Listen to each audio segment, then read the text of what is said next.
মা হ্যাঁ কি হয়েছে? তুমি বললে যে মালিশ করে দেবে একটু, একটু জোরে বলো। তুমি বললে যে আমাকে একটু মালিশ করে দেবে। রান্না করবো, মালিশও করবো? তুমি তো করো, তোমার আমার হাতে ব্যথা। পা দিয়ে নিবি মালিশ? করলেই হলো। পিঠে?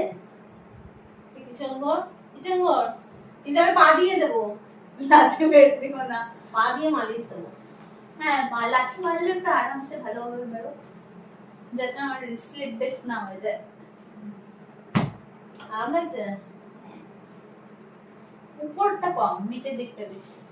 এটা